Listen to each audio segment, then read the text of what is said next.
Boo, bitches. Welcome to episode 57 of C3 Crystals, Cauldrons, and Cocktails. I'm River Kane, and I have some fun summary things to talk about. Ren can't make it. She, again, thought she might, but by the time she gets done with her internship, she is super tired. They've got her running all over campus in this heat that we've got going on, and she just is like a wilted flower by the time she gets done. So she was going to try to come and just sit and listen to me talk and, insert her little quirky comments, but she just wasn't up to it. So it's just me again today.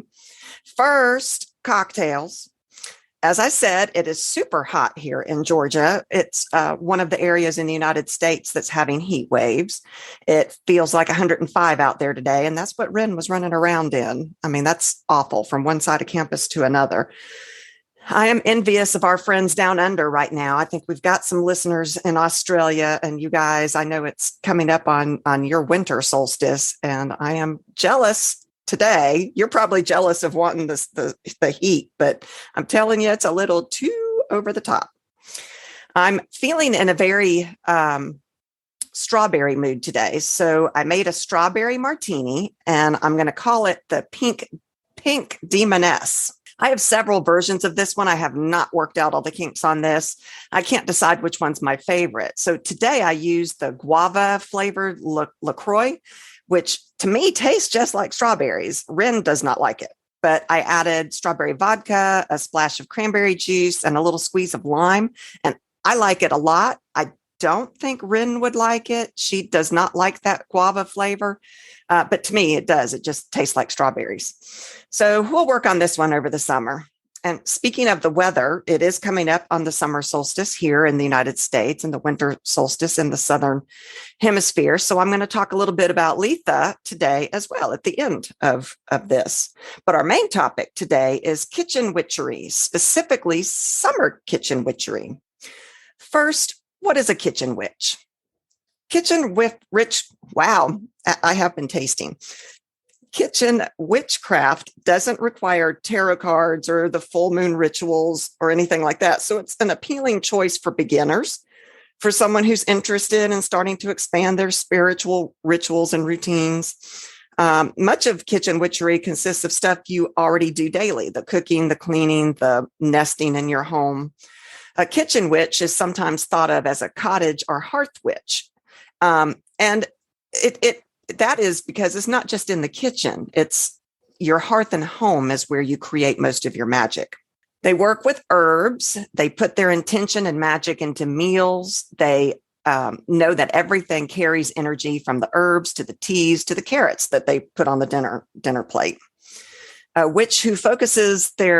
kitchen witch is a witch who focuses their magical practice on the home and hearth and uses things commonly found in the kitchen as magical tools. A lot of people might envision the middle-aged cooks and the castles turning the spits and all of that is what a kitchen witch looks like. But did you know in the Middle Ages, turning that spit was no one's favorite job. And so what they did, and this is actually kind of brilliant, they outsourced it to dogs with little short legs that were bred to run on wheels to turn the spit. I think that's absolutely brilliant. Humans are pretty amazing. So that, you would never have seen the kitchen witch doing the turning of the spit in the oven back in the Middle Ages. So I thought that was funny. Kitchen witchery often involves the use of environmental energies, such as those from essential oils, the herbs, the foods, and everyday objects. These are then infused with the witch's own personal energy towards her intent. Kitchen witches are practical beings and do not tend to be overly strict about ingredients, willing to improvise where needed. I think that's a great definition. I guess I must have a little bit of kitchen witch in me, because I don't ever measure anything when I cook. In ancient Greece, the word for cook, butcher, and priest was all the same word. It was magirios or magiros, which has the root to mage, magic. I really like this definition. The kitchen witch's potion is a soup, and her magical wand is her trusty wooden spoon. She keeps an altar next to her stove with an offering of salt for Rhodesia, Roman goddess of feasting and food. I thought that was kind of cool. Cooking becomes a sacred art for the kitchen witch. She isn't just a wizard in the kitchen, but crafts her personal space with great intention and care, which reminds me of Ren. There is no one who cleans like Ren does. She loves to clean her home and make it her own, and she's constantly rearranging. So I think she's got a bit of kitchen witch in her as well. Kitchen witch is able to find spirit in the dishwasher, gratitude in the millionth load of laundry. Sweeping the floor free of dust can be a sacred act of cleansing unwanted energy. I actually like to think of recipe books as the kitchen witch's book of shadows or the grimoire. Paring knives might be the athame, that kind of thing. Kitchen witch prepares enchanting food items while keeping everything spiritually clean and tidy. For a kitchen witch, their happy place is their home, not necessarily just the kitchen, but they do find great joy there, but it's their whole home. That's what makes me think of Ren. She is a homebody. She loves to be at home. She loves to keep it clean. Did you know that the most expensive kitchen in the world was designed by Claudio Caliberti, and it was unveiled in 2011, costing $1.6 million for a kitchen. The small kitchen has I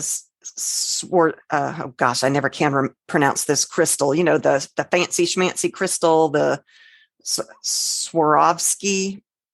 I know how to spell it. I just can't say it. And it has also copper surfaces. So I bet a kitchen witch could be very happy in that kitchen.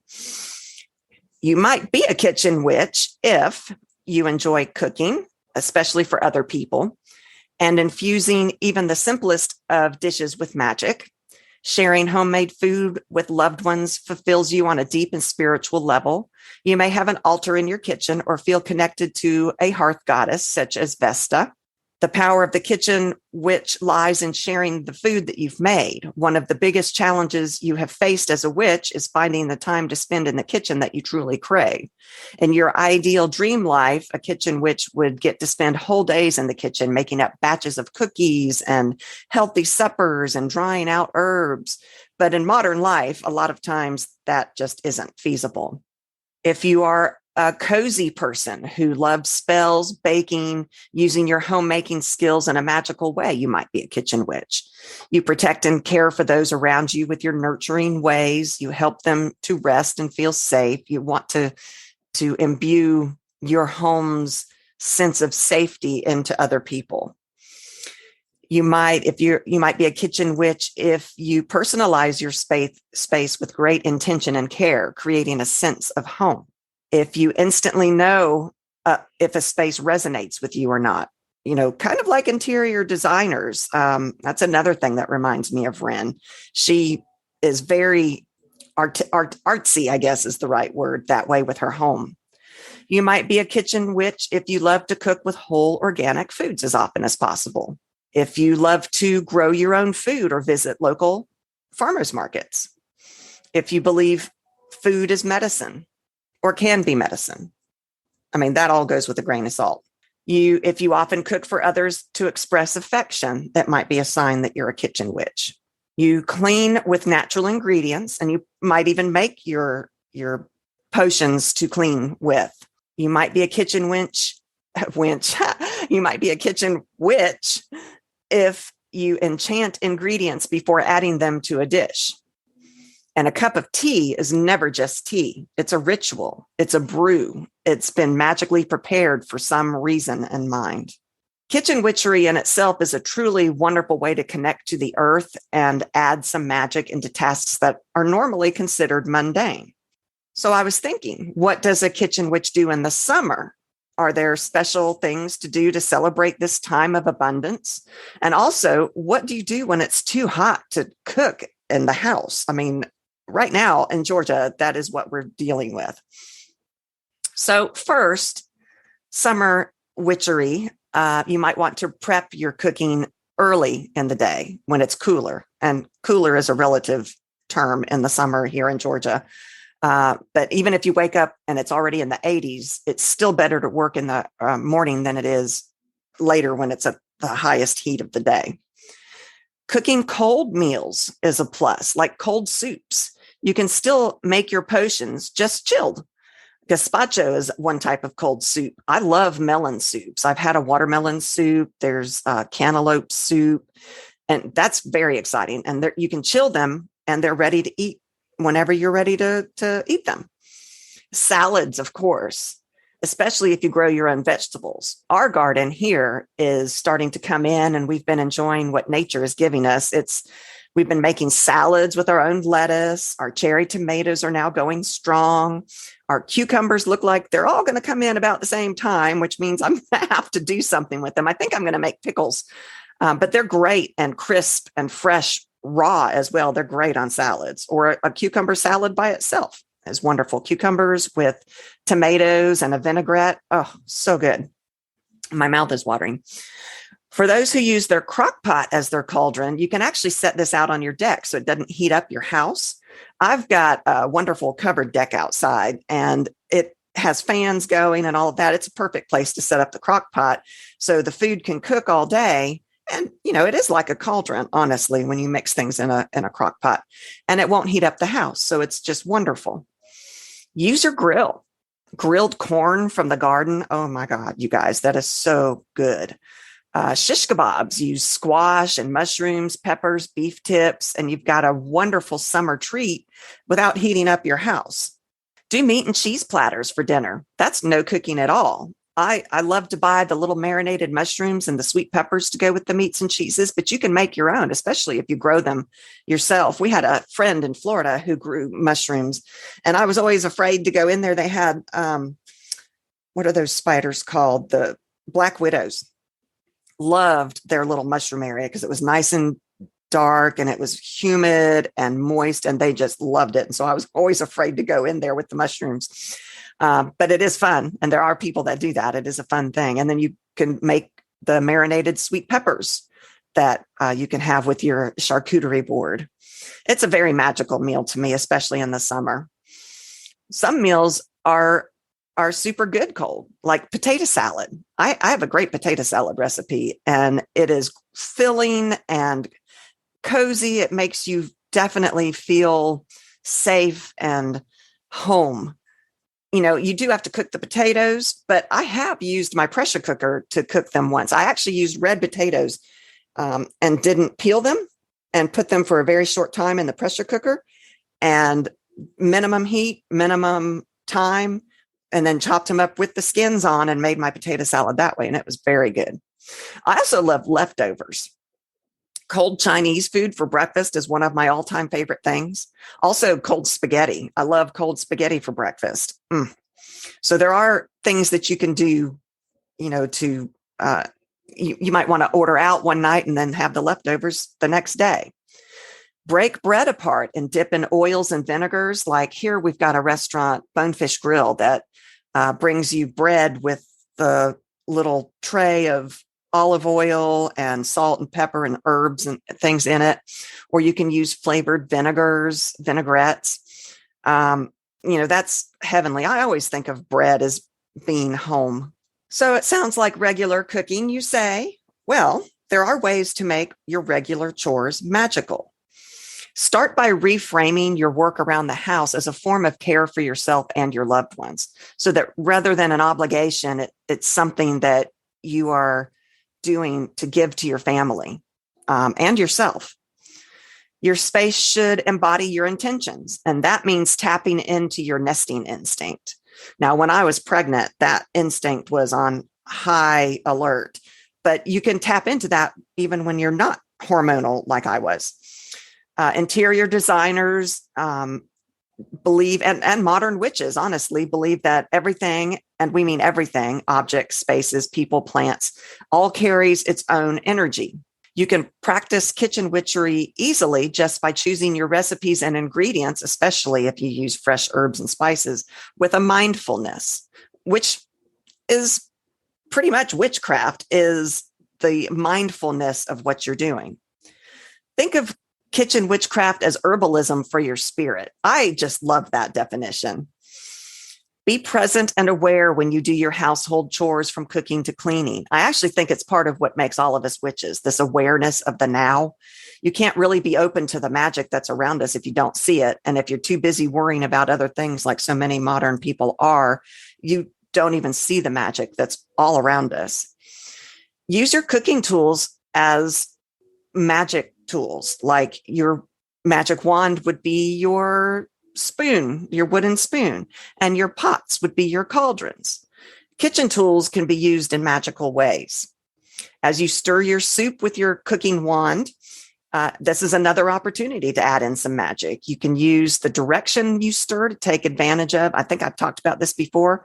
As a kitchen witch, if you wish to bring something in, such as health, love, or abundance, you stir clockwise towards yourself. If you wish to banish negative energies, you stir counterclockwise away from you. Use sigils and runes in your cooking. I mean, this is a great idea. You can inscribe them onto dough of baked goods. Like if you're going to make bread, inscribe the runes into the bread before putting it into the oven. Or you can apply a condiment like, ketchup on a hamburger in the shape that you were wanting, your rune shape. If you're mixing the soup, you could actually stir in a pentagram shape. You can infuse the soup with protection by doing that. Or you can inscribe them on your sugar cookies, your pies, on the inside or outside. Like if you're in the closet, so to speak, as a witch, you can put the runes on the inside crust that you don't see, but it's there. And if you're out, then you can also put them on that top outer crust. All are great ways to bring magic into your kitchen. Another way you can boost the magic in your kitchen is by creating a kitchen altar. Now, my kitchen, I don't feel like I have enough room in to do this, but you can take any little nook and make it into an altar. So I may have to try this. Having an altar dedicated to your practice or a shrine to a certain goddess of the hearth provides a place from which you can gather your energy. This could simply be a place where you consecrate your cooking wands, or place your sacred objects.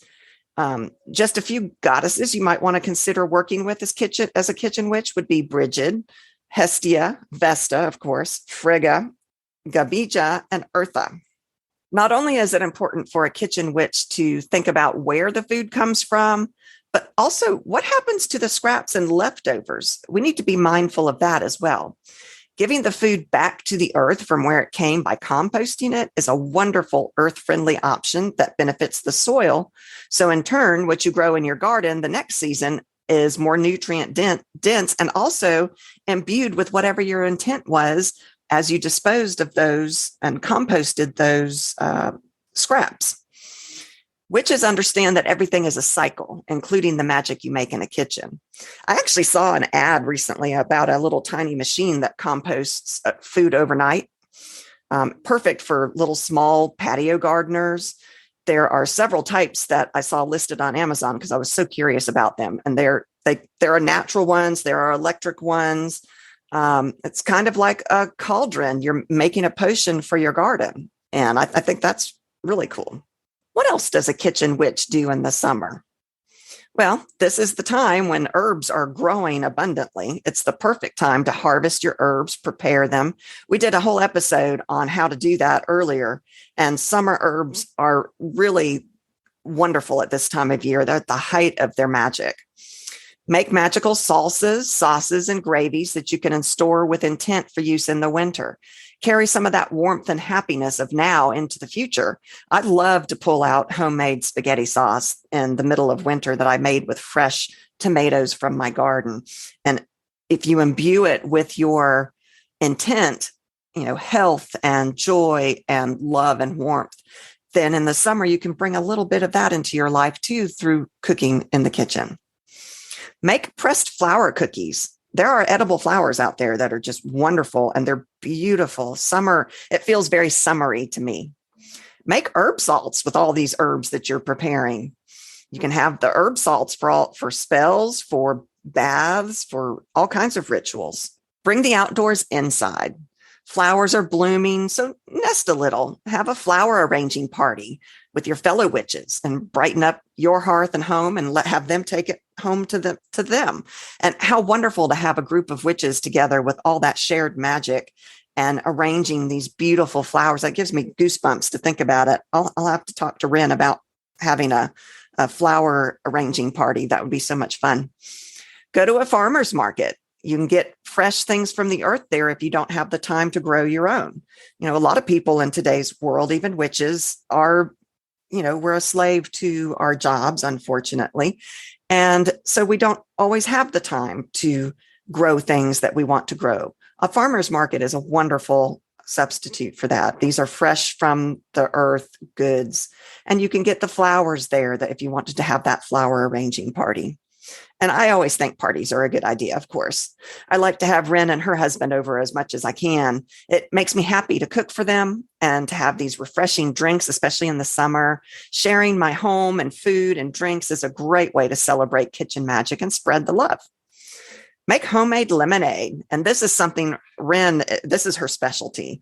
I love her lemonade. She is in a lemonade kick right now, and it is just wonderful. I think she's been in this lemonade kick since last year, because I think I remember for Litha, we talked about all her lemon stuff that she was cooking then. Make pickles. Bring in your harvest and use your intent to make fun treats for yourself and your friends. If you have kids like I do some family cooking together. Make popsicles. If you have a crushed ice maker, make them ices. Imbue your happiness in what you make together. Speaking of, did you know ice pops were invented in 1905 by an 11-year-old boy? That's fascinating to me. I thought that was cool. Of course it would be a kid who invented them. Of course it would. Make sun tea. Put water, maybe even if you want to make it super special, use your moon water out with tea bags and herbs out in the sun. You put 10 to 12 tea bags, mix and match the flavors. That's half the fun of a sun tea, into a gallon jar and sit it in the sun. Generally, it takes about 2 to 3 hours, but on super hot days like it is right now in Georgia, it might only take 1. Spiritually cleanse your home.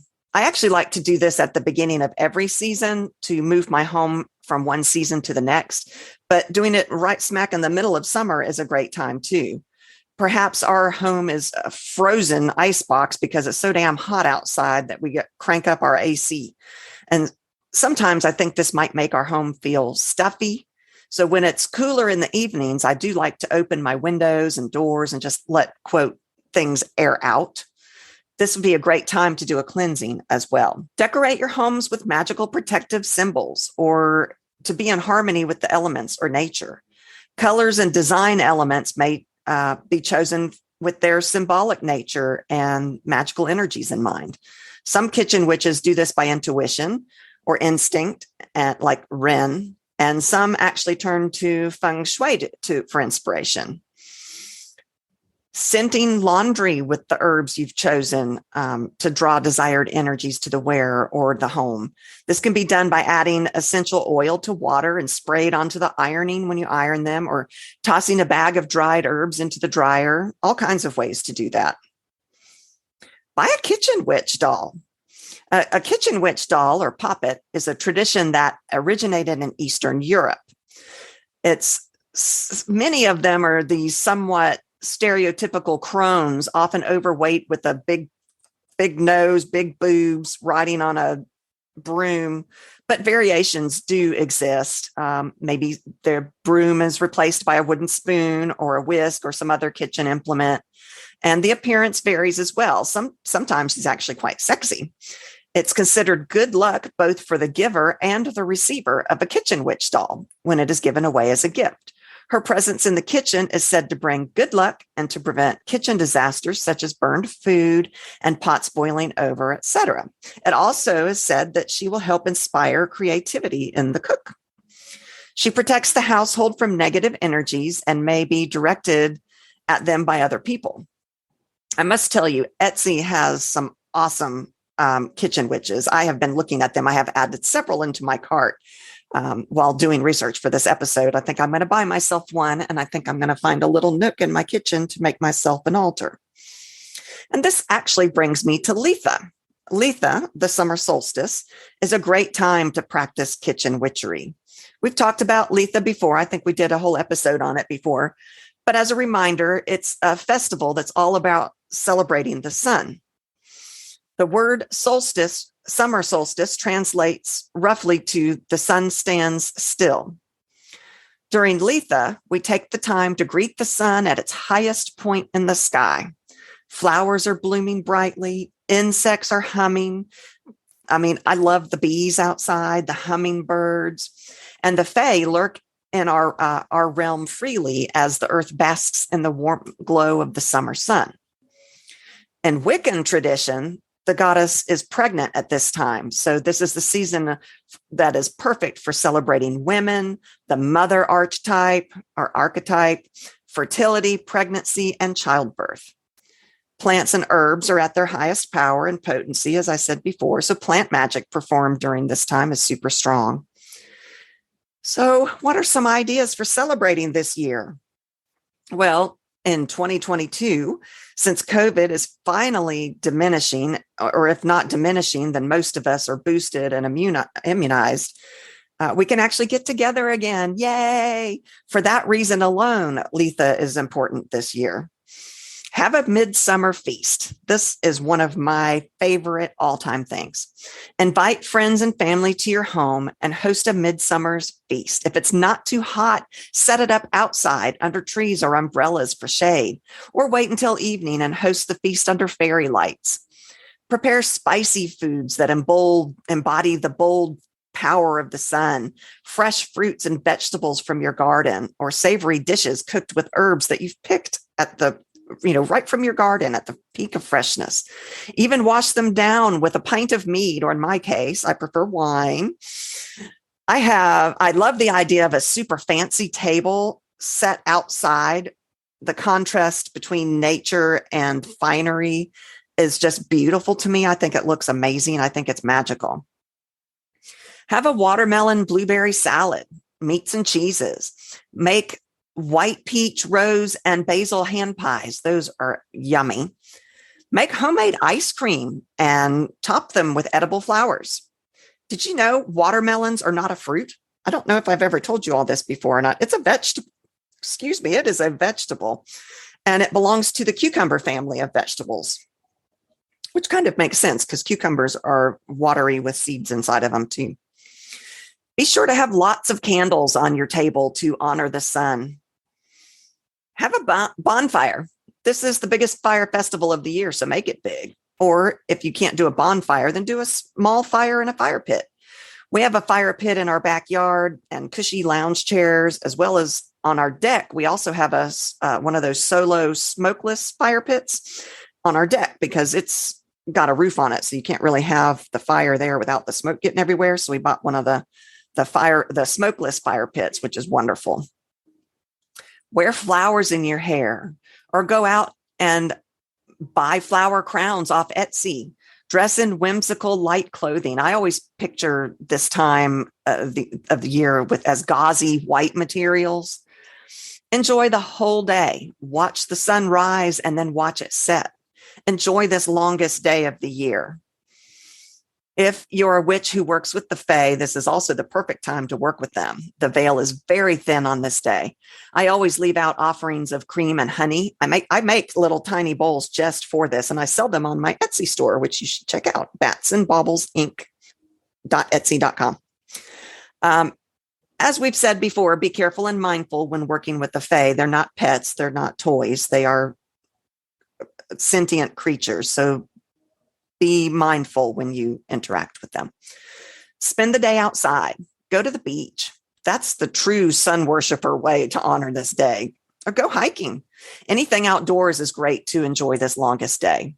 Did you know that the first women's bathing suit was created in the 1800s? It came with a pair of bloomers. I don't know if you all have seen pictures of the old-fashioned bathing suits. It's crazy. Who would want to wear that? It's ridiculous. And I think even men had like those one-piece pajama looking things. I think that's what they had to wear. Now, way back in the past, it was okay to go totally naked swimming, which makes a lot more sense to me. Harness the sun's energy for spells. I make mirrors that are perfect for calling down the sun, and what more powerful time to do that than at midday on summer solstice. And I sell these mirrors also in my Etsy shop, and you can carry them around in your pocket. You're saved energy that you've brought down from the sun until you're ready to use it in your spell, or actually just cast the spells at that time. It's a very powerful time of year. And of course, decorate your altar. Here are some associations to think about when you're decorating. The colors are blue, green, pink, purple, yellow, pretty much the brightest hues that you can find in nature. The crystal associations are emerald, lapis lazuli, peridot. The herbs are elderflower, fern, and rose. Altar decorations might be something like sun wheels, flowers, the statues of the fertility goddesses or gods, or sun-related deities. Bonfires are fire in general, so you could have candles on your altar. Water, oak, fertility. So think about that and make your altar really special for Litha. I believe Litha is Tuesday this year, next Tuesday from when this comes out. Well, that's all I've got today. Thank you guys so much for listening, and I hope that you got some good ideas for kitchen witchery and Litha. Come find us at our website, www.c3witchypodcast.com. There you can find links to our social media. We've got Instagram, Facebook, TikTok. I'm not sure, we might have Twitter. If you like our show, come support us at our Patreon. You can click the link on our website, or you can go to www.patreon.com/C3witchypodcast. Any donation will help us at all. $1 a month is only $12 a year for you, but it goes towards the production of this show. And thank you to our current patrons. We couldn't do this without you. Rins and my husband greatly appreciate your help. Any help that comes in to help us defray the costs, they're very happy about. Please come visit my Etsy store. It is www.batsandbaublesinc.etsy.com. And Bats and Baubles Inc., it's BATSANDBAUBLESINC.etsy.com. I've been adding some fun things to that store, so come check it out. Also, we've got some C3 merchandise there, which would help support us as well. So, just buy a t-shirt and be your proud witchy self, and that would support us as well. So happy Litha to all of you. Enjoy Litha this year. Have a wonderful summer. And we will be back.